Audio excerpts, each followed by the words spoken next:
Welcome to the Mental Health Today show. My name is John Cordray, and I'm a licensed therapist. And I've been a licensed therapist since 2007, and I've had this podcast since 2015. And I really appreciate those of you who have been a part of this journey for so long. And of course, I always appreciate the new people coming in as well. And you may have looked at the title of this episode, and it really piqued your interest. And I'm really excited to talk about this and introduce you my new guest today. His name is Dr. Anthony Mazza. He's a psychoanalyst with over 20 years of experience helping individuals and couples navigate complex personality dynamics, particularly with narcissistic presentations. And so if you have struggled with somebody in your own life and maybe you've thought, well, maybe they're narcissistic, or that word tends to get thrown around a lot. We're going to talk more about that. What exactly is it? And then what do you do if you discover, maybe someone in my life has this? And so let's get to it. Dr. Anthony Mazza, welcome to the show. Hello, John. Thank you so much for having me. I really appreciate you giving me this opportunity to talk about yes, it's a popular topic and a very complicated one as well. So I'm excited to share some of my thoughts on that. Yeah, and I'm ready to dive into this, and I know that so many people. I mentioned this earlier that we throw that term around a lot, and I would love to get to the point where we talk about the distinction between, well, what exactly is a narcissistic personality disorder? How do you know? How can you tell? But before we get to that, if you could tell us a little bit about yourself and maybe I don't know, a backstory of how you Hmm. got into this field and working with this population in the first place. Sure. So one of my first jobs out of graduate school is I worked in a hemodialysis unit. That's for people who have kidney failure.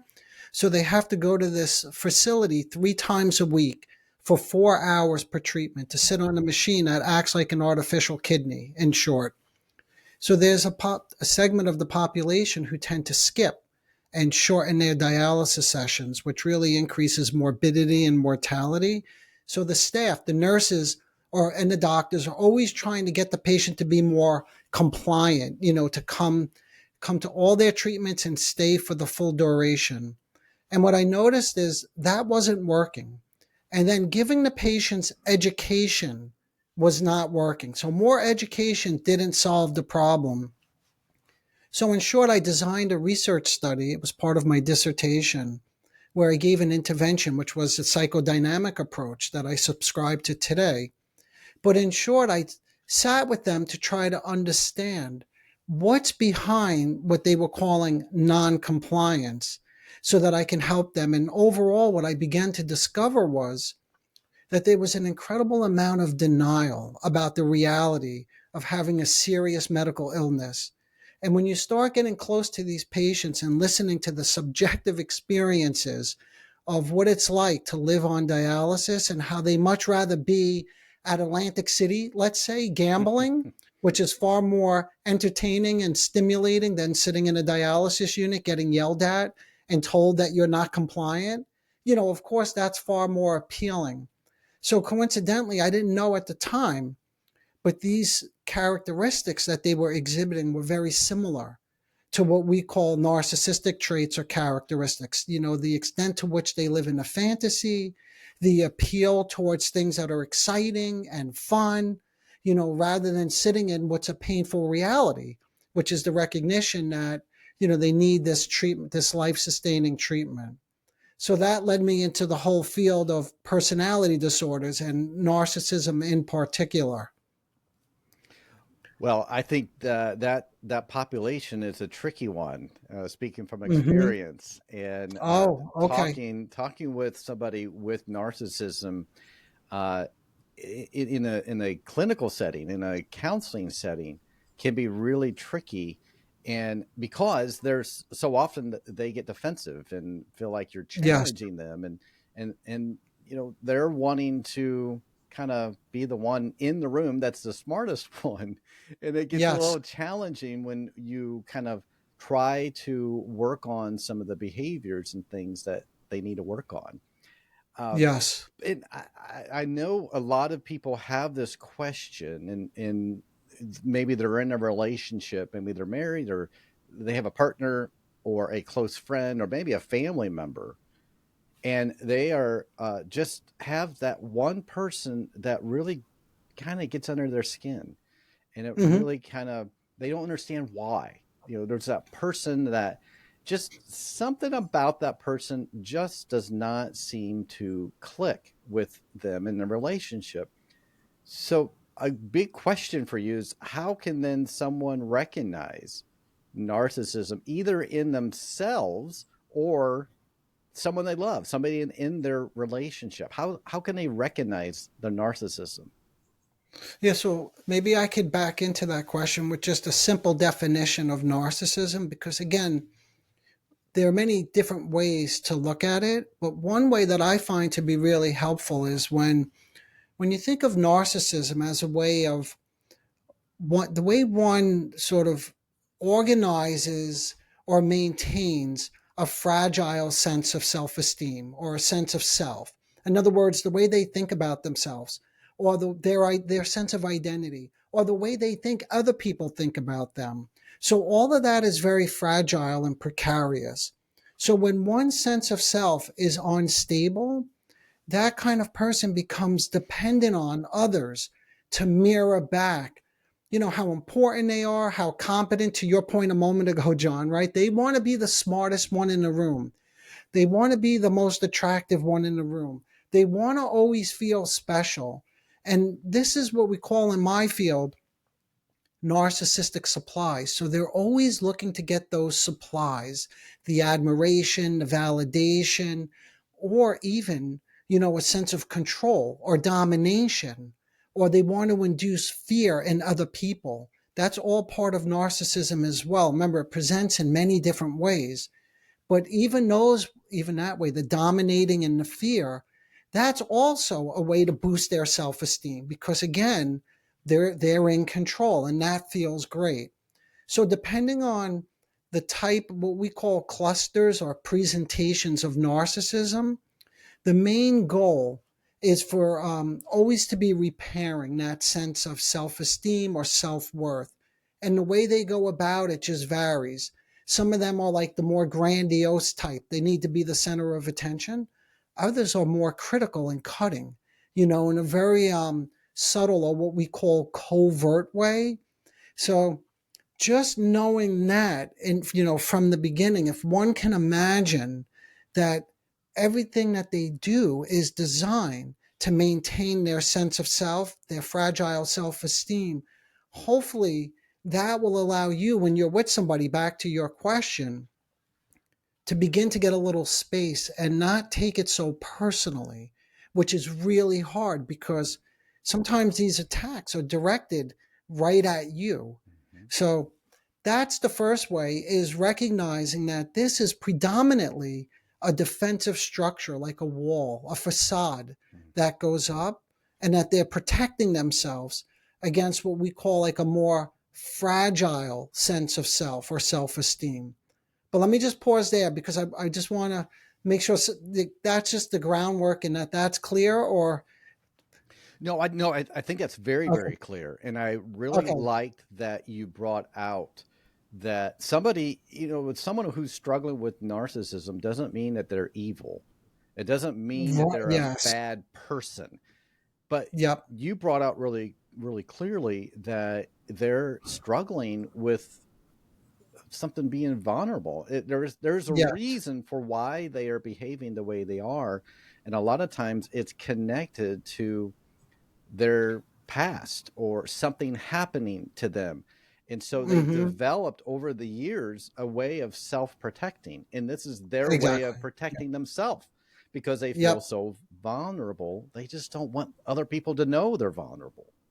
yeah. And I'm so glad you pulled this one piece out, which is because if you go on social media or even in pop psychology and everyday conversations as well, they're typically depicted as evil Mm-hmm. vampires. They'll suck the life out of you. And it's not to say that those behaviors are inaccurate, because sometimes they are. But remember a moment ago I mentioned there are different presentations. Not Mhm. that kind of presentation is more of what we call malignant narcissism, which actually is the most destructive type. But that's not all narcissists. They No. don't all present in that way. So I'm glad you pointed this out, because they're not evil. What they're doing is they're sort of fighting for their life in the only way they know how.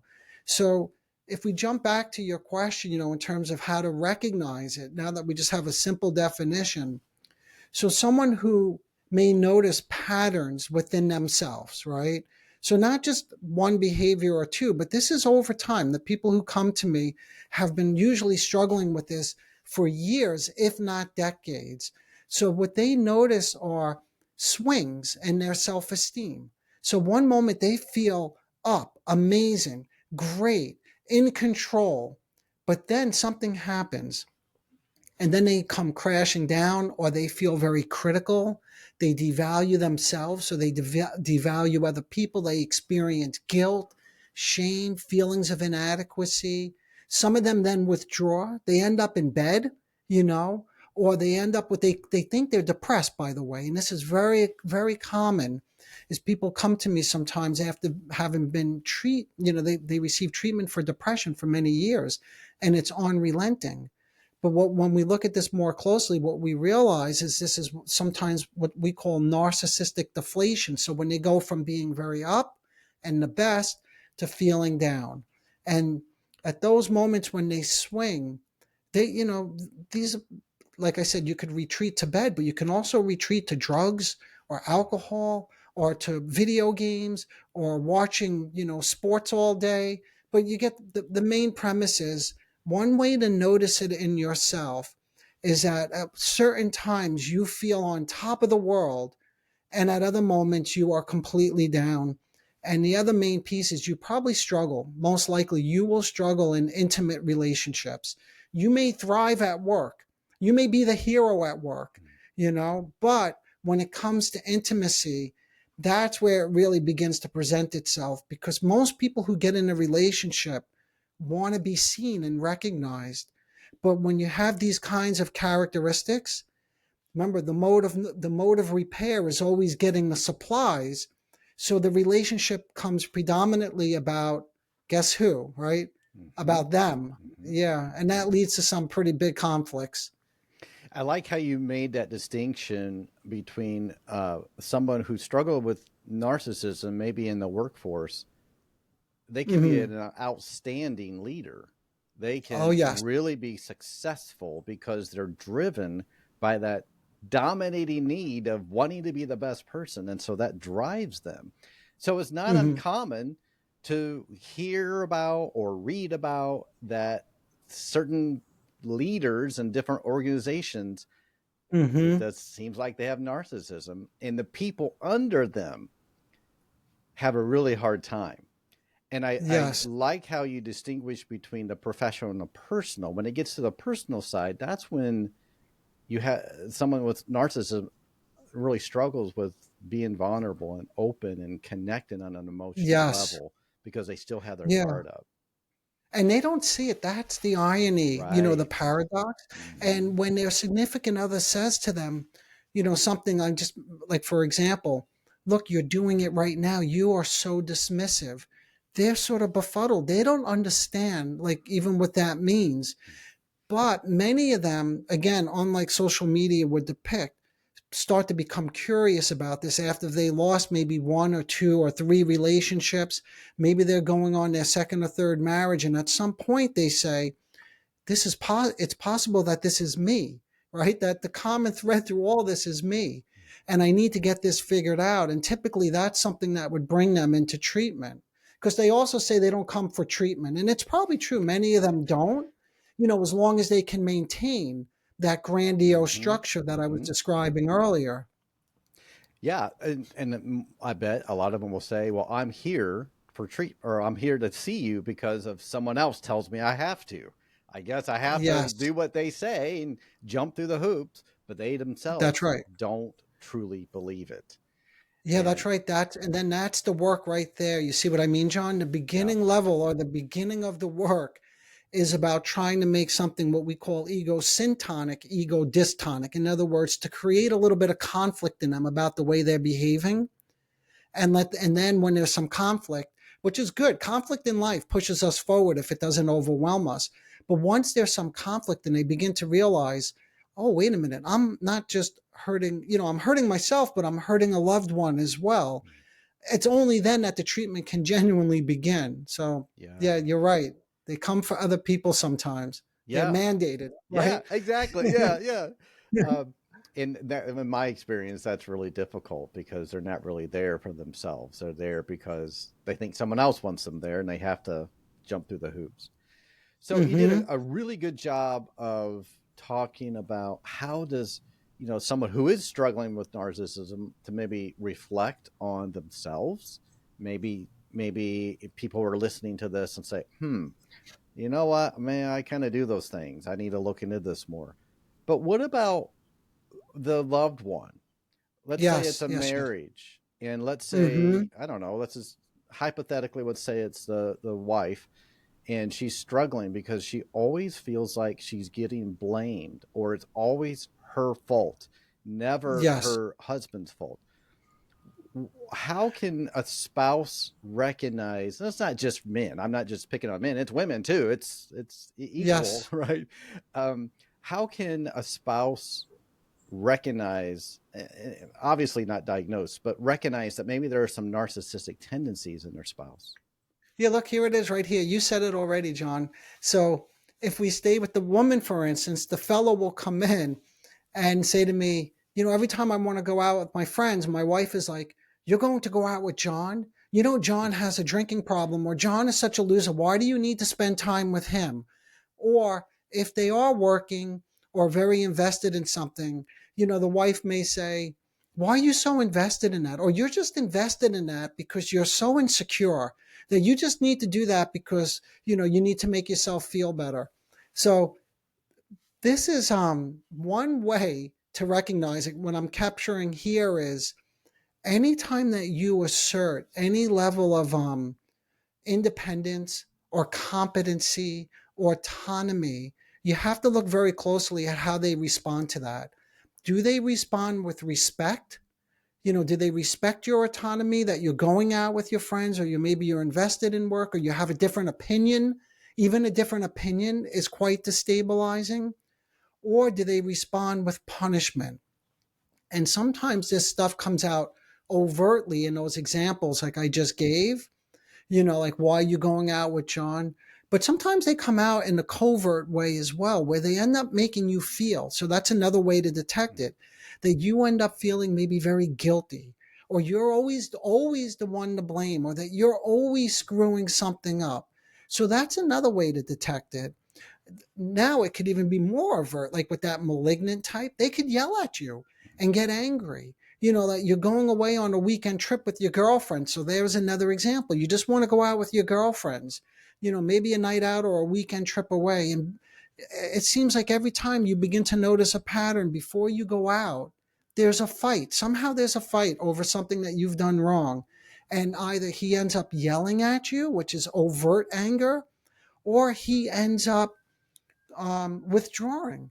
He pulls away and he starts ignoring you, so that when you're texting him, let's say, he does what we call like ices you out. He doesn't respond.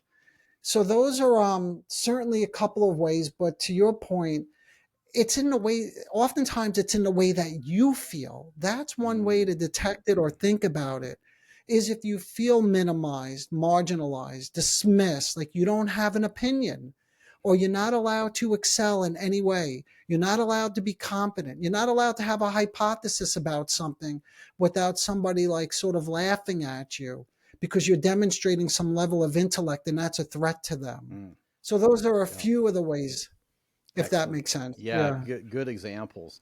So that kind of leads into my next question. So Hmm. there's a personal impact. You, Yeah. you described it really well, and there's a personal impact of living with somebody that has narcissistic characteristics. You mentioned some of those, but can you elaborate a little bit more on that Sure. personal impact of the person that's not showing the narcissistic tendencies, but the person receiving that from another person who is narcissistic. Yeah, so if we just go back to the original definition, the whole goal is to get the narcissistic supplies, right? So everything pivots around them. So one of the things is a feeling is you're never doing enough. Like because you can't fill up the gas tank. Like there's always a need for fuel, but it's never enough. So if you're feeling like you've never done enough because you're trying to please them, which is another feeling these people walk around with when they come to see me, is that they call it like walking on eggshells, Mm-hmm. right? But they're full of fear. They're fearful that they're not doing enough. And what are the consequences? Either they're going to blow up or they're going to withdraw, or they're going to criticize. Now, there is something else that's a little more subtle, which is really important to mention. Again, in my field, we call it projection, right? Where the narcissist may have these more vulnerable, insecure feelings that we're talking about, but they're intolerable. They can't own them. So it's much more comfortable if they do what we call eject them or project them. In other words, they put them into the spouse, right? So this is really dangerous too, because now all of a sudden, you're feeling insecure or you're feeling full of shame or you're feeling full of inadequacy because everything that you do wrong, even little things that you do wrong, sometimes we all make mistakes, but it becomes such a big deal. You know, like you accidentally break something and they start telling, like, what, like, get your head in the game. What's the matter? You're not paying attention. You're rushing through it. And then you start to buy into this. This is a very dangerous place to be. And this is part of the projective, what we call introjective process, which is you're taking it in now and owning something that's intolerable in them, but you take it on. So, yeah, yeah, please go ahead. No, I. So how does someone navigate that relationship?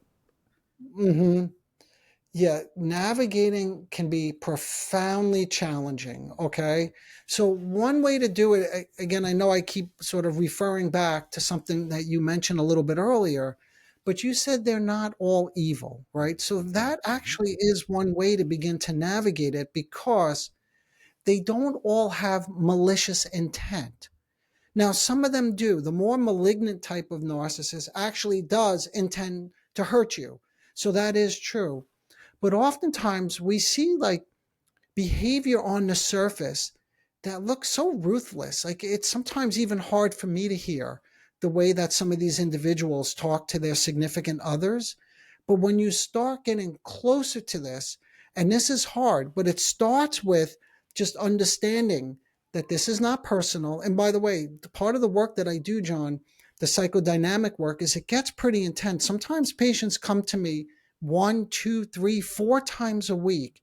And the whole point of the frequency is it increases the intensity in the relationship so that then I become the recipient of what that spouse may receive. But it's a wonderful opportunity to begin to work through it in more of an alive way. So, what I always find helpful working with these patients, and this is what I would recommend as well, and I've been talking about this quite a bit on my own podcast, is it's called the initial act of containment. In other words, trying to really understand what is generating this behavior. Is it malicious? Right. And then from there, you try to get a little bit of space. And if you could get a little space, you actually become less reactive, which is half the battle. Because oftentimes when people tell me, yeah, but I, I always try to understand my husband, to stay with the husband example. And I say, tell me specifically, what did you say? Well, I said I really understood him. I told him, here goes your narcissism again. This is your covert narcissism. And I'm like, oh no, like that's labeling them and Mm-hmm. actually attacking them. Mm-hmm. And they'll say, no, but that's really his diagnosis, right? But I'm like, but do you want to diagnose him or do you want to have a relationship? Because if Yeah. you want to have a relationship, we need to talk about the first step, Mm-hmm. which is part of the act of containment. Does not mean you sit there and you take it. You don't become a punching bag, but you begin to understand maybe this isn't malicious. Maybe something more is going on. Let me see if I can help them get into a more regulated state.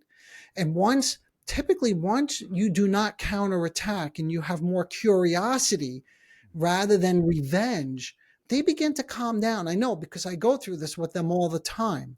And if then once they begin to become more regulated, that's where you can begin to now talk about, wait, what just happened?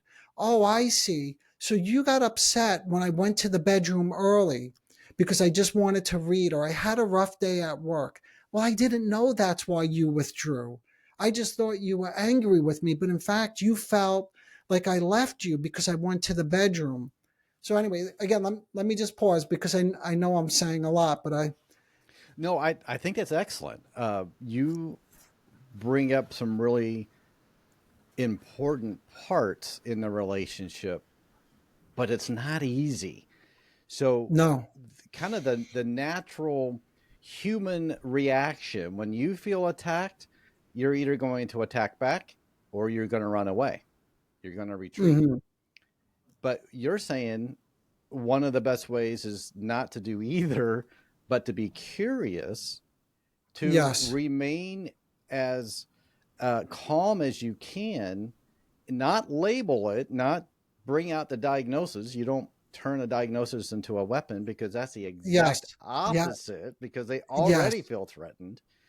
But if the spouse who's struggling with their spouse with some narcissistic tendencies, if they can just be curious and talk about, I don't know, the behavior or some examples, and just say, you know what, you may not have intended for me to feel this way, but this is how I felt, and I really think you should Exactly. know. Yeah, that's exactly it. That's right. And that's like such a good point. I want to highlight one thing because it seems so challenging, like you just said, right, John?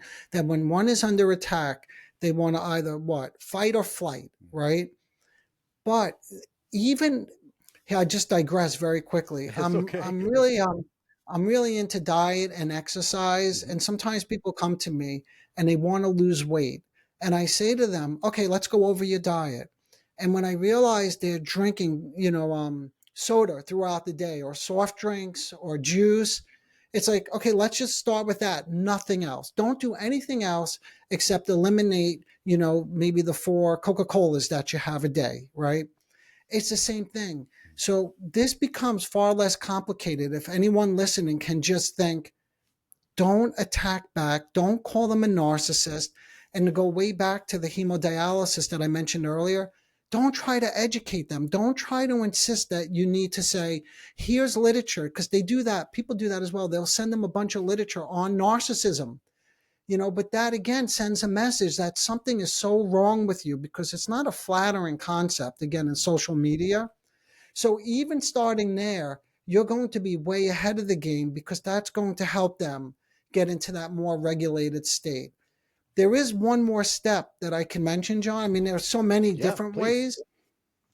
One other way that I found to be really helpful, and again, this may seem a little advanced, but it's called taking a dual perspective, or at least that's what I've called it over the years, which means if you really are, let's say, with one of these more malignant type of narcissists who outwardly attacks you or ices you out, the question becomes over time, what what makes it difficult for you to, like, if you're, let's say, let's go in just to be a little extreme for a moment, let's say they become abusive. What makes it difficult for you to create some sort of space and to not tolerate that kind of abuse in the relationship? See, that's the dual perspective. And this is what we call an enactment in my field. But in other words, the spouses, the significant people, the significant others who get caught up in these narcissistic dynamics oftentimes are doing something what's called an enactment. In other words, they step into an assigned role, like they get a role to play. Either they have to be supportive, be the caregiver, like take care of that person, the cheerleader, or the scapegoat, right?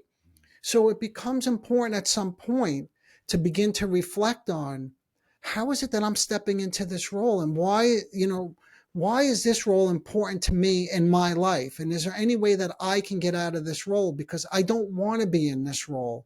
So that's taking a dual perspective. And what I mean is not just blaming, your narcissistic husband, which could be helpful at the beginning, right? Like just to get some of that out.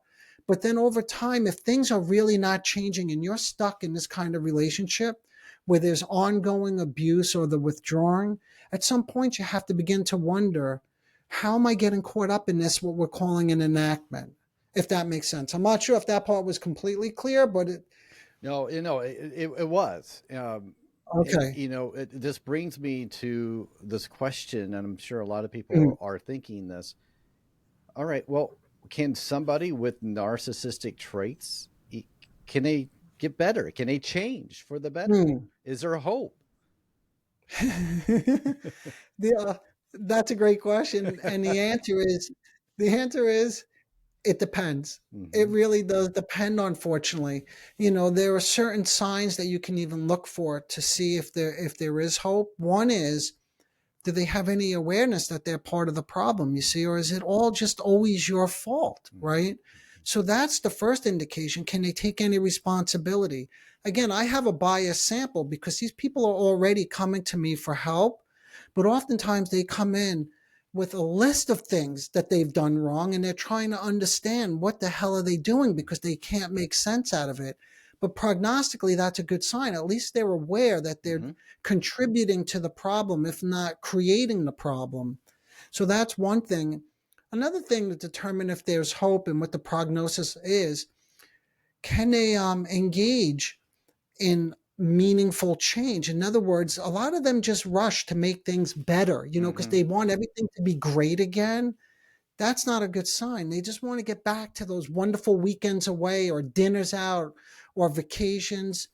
That's not a good sign. So if they're willing to engage in long term, and I'm sorry to say that, but yes, these things Hmm. take a long time. And you many people come to me after doing many different types of treatment that last weeks or months, but that doesn't put a dent because this is a person in their personality. It's deeply ingrained. So that's another thing to look for, is that are they willing to do the work over an extended period of time? And that will tell you the prognosis as well. Not that they're just moving around from meditation, to cognitive behavioral to a retreat. They did a weekend retreat. Now they're trying ketamine, and next they're going to try, you know, you see what I Yeah, mean? a whole list of Yeah. things to try. Yes. Yeah.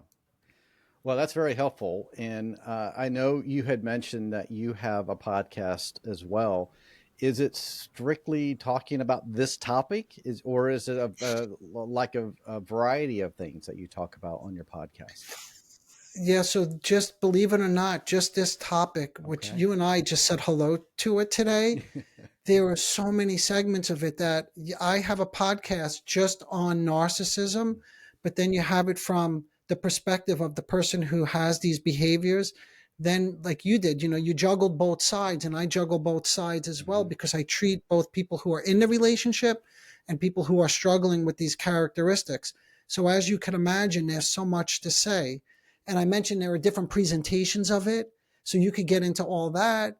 There are different ways to conceptualize narcissism. We based it mostly on self-esteem regulation and getting those supplies, but there are other ways to think about it.